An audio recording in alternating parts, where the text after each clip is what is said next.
তেওঁলোকৰ জাতীয়তাবাদীটো কোনটো জাতীয়তাবাদী তেওঁলোকৰ আমি ভাবিছিলোঁ যে আমাৰ সমস্যাটো যিটো আছিলে এই সমস্যাটো নেশ্যনেল পাৰ্টি হিচাপে তেওঁলোকে আমাক সমাধান কৰি দিব মই ক'লোঁ হয়তো মোৰ ভাষণতো কৈছোঁ তেওঁলোকে 5 বছৰ সুযোগ পাইছিল 10 বছৰ পাইছিল কি কৰিলে কওকচোন আৰু কেতিয়া কৰিব কওকচোন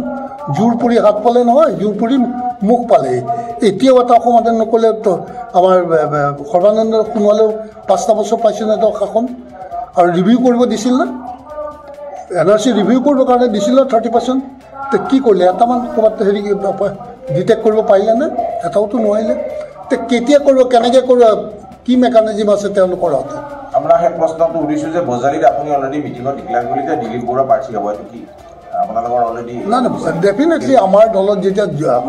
যেতিয়া তেওঁ আহিছে যোগদান কৰিছে আমিও চাইছোঁ যে আমি ক্লাছ কৰিব খোজা নাই তেওঁক আমি আমাৰ দলৰ পৰা প্ৰাৰ্থিত্ব দিয়াৰ সিদ্ধান্ত আছে কংগ্ৰেছে এৰি দিব নেকি আপোনালোকক কংগ্ৰেছে এৰি দিব নেকি যিহেতু মিত্ৰতাৰ কথা ওলাইছে কংগ্ৰেছৰ আছে বুজাবুজিটো হ'ব ক'ৰবাত আমাৰ আছে অলৰেডি হৈছে আপোনালোকৰ বুজাবুজিটো হৈছে আমাৰ বহিম কথা পাতিম বুজাম নিশ্চয় হ'ব কংগ্ৰেছে আমিওতো বহুতকৈ চিট তেওঁলোকক এৰি দিব লাগিব নহয় জানো জুবিন গাৰ্গৰ ন্যায় প্ৰসংগত চৰকাৰখনৰ ভূমিকা কি বুলি ক'ব আপুনি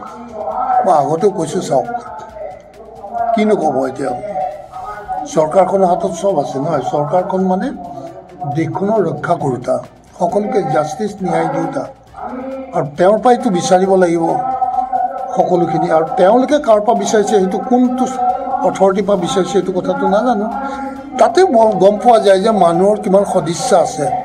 তেওঁক ন্যায় দিয়াৰ ক্ষেত্ৰত কিমান সদিচ্ছা আছে আন্তৰিকতা আছে সেই কথাটো কিছুমান এক্টিভিটিজৰ পৰা গম পোৱা যায় গতিকে সিমানেই কথা কিমান দূৰ পায় পীযুষ হাজৰিকাই আজি ক্লাব বুলি কৈছে আপোনালোকৰ দলৰ সামাজিক মাধ্যমত কি ক্লাব কৈছে তেওঁতো বহুত ডাঙৰ কথা কয় তেওঁ বহুত ওপৰৰ মাল বুলি নিজেও কয় গতিকে ক্লাবে হয় যি হয় এইটো ৰাইজৰ পৰাই ৰাইজে ক'ব আমি ক্লাব হ'লেও ৰাইজে ক্লাব হিচাপে গ্ৰহণ কৰিব যদি আমি দলৰ পৰিচয় ৰাইজে দিব গতিকে ৰাইজৰ ওচৰত আমি মানে দায়বদ্ধ তেওঁলোকৰ জাতীয়তাবাদীটো কোনটো জাতীয়তাবাদী তেওঁলোকৰ আমি ভাবিছিলোঁ যে আমাৰ সমস্যাটো যিটো আছিলে এই সমস্যাটো নেশ্যনেল পাৰ্টি হিচাপে তেওঁলোকে আমাক সমাধান কৰি দিব মই ক'লোঁ হয়তো মোৰ ভাষণতো কৈছোঁ তেওঁলোকে 5 বছৰ সুযোগ পাইছিল 10 বছৰ পাইছিল কি কৰিলে কওকচোন আৰু কেতিয়া কৰিব কওকচোন জোৰ পৰি হাত পালে নহয় জোৰ পৰি মুখ পালে এতিয়াও এটা সমাধান নকৰিলে তো আমাৰ সৰ্বানন্দ সোণোৱালেও 5টা বছৰ পাইছিল না শাসন আৰু ৰিভিউ কৰিব দিছিল না NRC ৰিভিউ কৰিবৰ কাৰণে দিছিল 30% তো কি কৰিলে এটামান ক'ৰবাত হেৰি ডিটেক্ট কৰিব পাৰিলে নে এটাওতো নোৱাৰিলে তো কেতিয়া কৰিব কেনেকৈ কৰিব